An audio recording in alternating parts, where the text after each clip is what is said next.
No, so I think India was a complete different sort of shift. So I moved to the UK when I was 10 years old. So before that, growing up in Delhi, it was relatively humble beginnings. The thing as a low middle class Indian family was just study, right? So parents worked tremendously hard day and night to sort of make ends meet. And my thing was always growing up, even sort of getting to the age of 8 to 10 was just like money is everything, and I sort of realized that at a very young age. Um, how the UK shift happened, funny thing. So my I was about 8 years old when my dad moved to the UK, and so he used to work in packaging and pharma sales, right? And he had a trip to the and I don't know what his position was at 8 years old. I've got no clue. I just knew that did that, right? That was the only thing that I knew. And he had to come to UK to maybe a conference or selling something. I can't remember exactly, right? For a week, and then the week goes by, and he rings mum. He's like, "I'm not coming back." She's like, "What the hell do you mean you're not coming back?" He's like, "I'm not coming back." He's like, "I'm gonna stay here. I'm gonna build. I'm gonna work, and I'm gonna make sure I can give our kids and family a better life."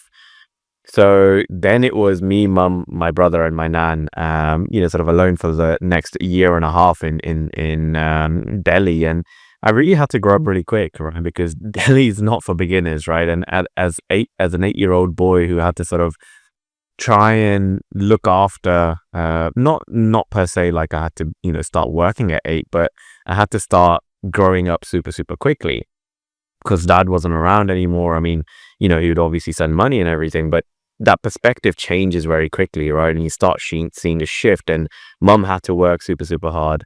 And then we came to the UK, and the thing was then, if I can just do a little bit for mum and dad, right? If I could just earn a little bit more money, everything would be worth it, right? So really grew up with that mindset, and the investment journey. So initially, I didn't even know what the hell BC was. The initial sort of investment and this sort of journey started when I was about 15 years old. Like I was always doing sort of work. I used to cut grass. I worked at Primark. I did tutoring. I did accommodation tours. Like you name it, I've done it. Right. And around that time, I remember watching Wolf of Wall Street. And that was my first introduction to sort of investment banking and the sort of the city lifestyle, like they call it. And I was like, just mesmerized by, wow, okay, this is this is how you make money. Because all we knew, and I'm sure you can relate as well, that Indian families, like what you study, you become a lawyer, doctor, engineer.